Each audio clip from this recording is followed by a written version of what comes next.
I'm Carey Bonnell. I'm the Vice President of Sustainability and Engagement with Ocean Choice International and the incoming chair of the Fisheries Council of Canada. It's a pleasure speaking with you, Carey, today. And congratulations, by the way, on your upcoming new gig. So how would you characterize Canada's fisheries industry? What are our strengths and weaknesses, simply put? Canada's seafood industry is certainly a significant contributor to the Canadian economy. Last year alone, the value of the industry was about $7.5 billion. The fish and seafood sector overall employs over 70,000 people from coast to coast to coast and across Canada, in rural, Indigenous communities as well. A significant contributor in many respects. The fishery is an anchor tenant for a lot of rural, coastal, and Indigenous communities throughout the country, and both direct impacts, obviously, but also indirect spin-off benefits in these communities as well is quite substantial. In terms of the strength of the sector, sector has a really good reputation from a food safety standpoint.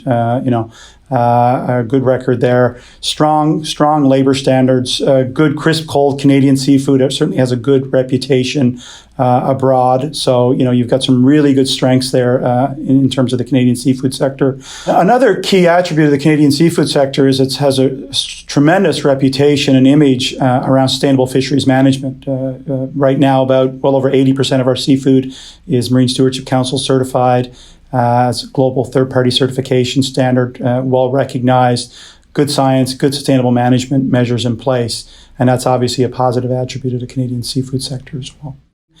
Some challenges, like any sector, you would have challenges. Labor is an emerging challenge in the seafood sector in Canada. We have an aging population, and for some aspects of our industry are very seasonal. So retaining labor is an emerging issue. It's a real issue now and will continue to be for some time to come. Productivity has been a challenge. If you compare it to other food producing sectors in Canada, the productivity in the Canadian seafood sector has lagged in some respects. Again, part of that related to the seasonality of the industry and the challenges associated with innovating and modernizing. So those are some barriers, I think, that we need to overcome in the years ahead. What do you feel we have to focus on or perhaps prioritize and also build upon, because you mentioned some strengths there, to improve this important area of our economy? I think one of the key things we need to think about in terms of improving the fish and seafood sector in Canada is around innovation. As I mentioned prior, we have some challenges around productivity in our industry. We have some labor challenges. There's tremendous potential to modernize and innovate the Canadian seafood sector to improve our performance in the years ahead. It's very difficult for us as a sector to compete with low-cost production, for example, coming out of Asia, and many other Western jurisdictions have strongly innovated. And we don't want to be caught in the middle of that sort of a situation. So it's critically important that we innovate, that we modernize, that we look at focusing more on value versus volume as a key metric in terms of success of the industry. And I think innovation will be a key component of that.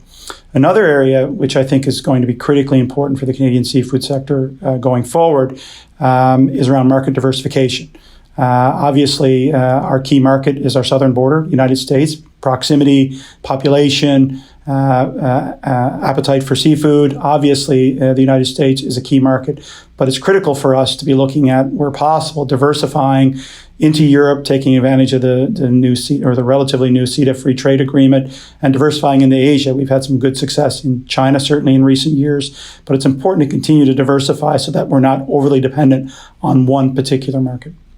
Another key area that's of priority, certainly to the Canadian fish and seafood sector, relates to stability of access to our marine resources. It's really an underpinning of the seafood sector, of the entire value chain, for us to invest in technology and innovation, to expand our businesses, to create new opportunities. We need to have comfort in knowing that the access we have today will be there for the years to come, subject to certainly resource constraints, of course. So that's also an important consideration for the sector for general stability.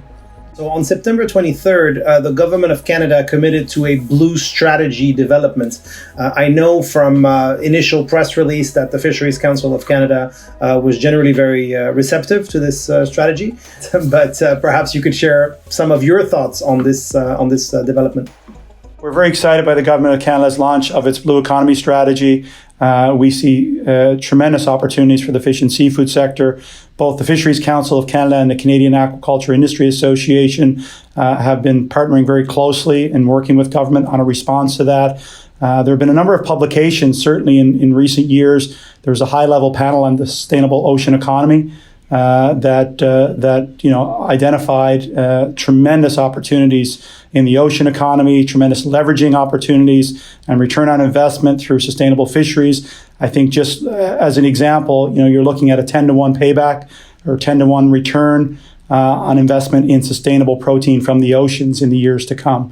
And that's a real tremendous opportunity for us. So we look at this strategy and this approach by government as a real balance between not losing sight of the importance of biodiversity protection and sustainable fisheries, but also focused on the economy as well and the economic opportunities that can be afforded from Canada's seafood sector, which is really so critical on a go-forward basis. I'd like to expand a little bit on the sustainability side of things. It's obviously perhaps a growing macro trend of the world and a concern of citizens in Canada and elsewhere. That we responsibly develop our economies across the board. How can Canada improve on the sustainable harvesting of our fisheries resource? And what actions should be taken and by who to ensure this actually happens? Well, I think Canada's reputation right now is particularly strong, certainly when it comes to sustainable harvesting and sustainable fisheries, period. I think well over 80% of all wild capture Canadian fish and seafood is certified to the Marine Stewardship Council third-party certification standard, which is the blue logo that most of your viewers and listeners would see on products in retail stores. The global average right now is about 15%, so we're doing extremely well as a country. There have been significant investments in science, certainly, through the Department of Fisheries and Oceans, within the Government of Canada, in science programming, and that's been certainly a positive development. If you were to ask me areas of potential improvement, I would probably cite a couple of opportunities where we can make improvement. I would hone our science investments in probably a little more in sort of fundamental science around fishery stock assessment, which is really an underpinning of sustainable fisheries management in Canada and globally for that matter. So I think as a sector, we'd love to see a little more focus in that area, which I think would be valuable. The other area I think is comments I've already made generally is the need for innovation and technology adoption. So as we go through fleet renewal, we're always looking at ways to improve our carbon footprint, more energy efficient operations, more sustainable gear technology, integrating technology and innovation in that process. We see a lot of opportunities for further advancement there. So I think the story has been very positive overall. Like anything, there's room to grow, and we see some good opportunities to advance in those areas in the years to come.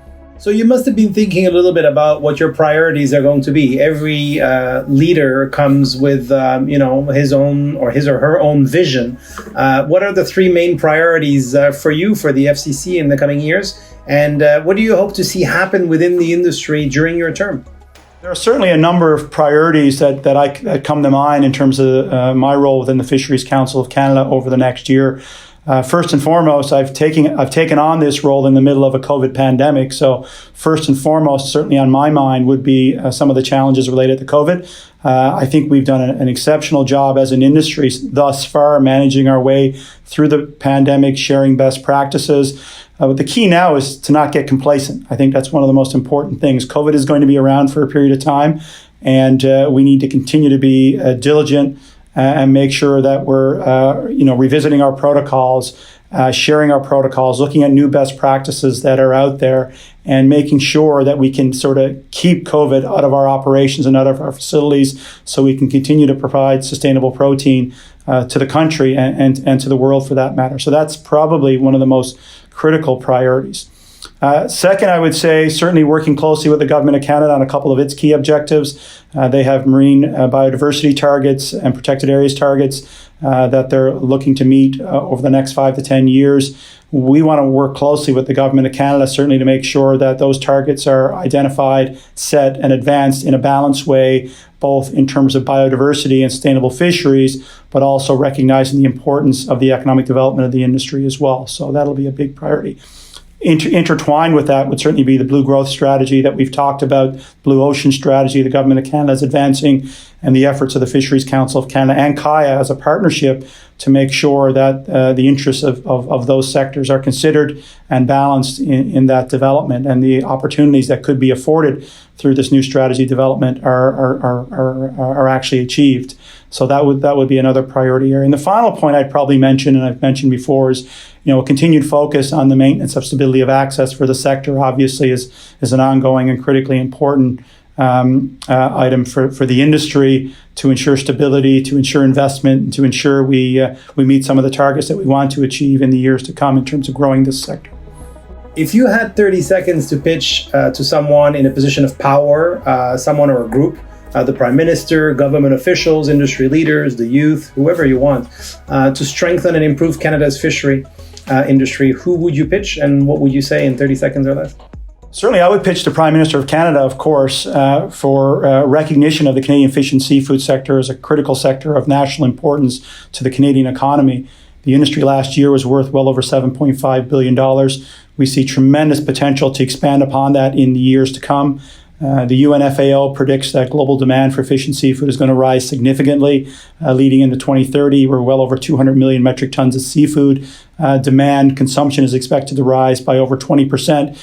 We have sustainable seafood. We have vast coastal environments and tremendous potential to build upon that and create that blue ocean economy that we've been talking about. So in particular, I think we would love to see a department focused on the economic development of that particular sector, the fish and seafood sector, and to really unlock the potential of it for the years to come.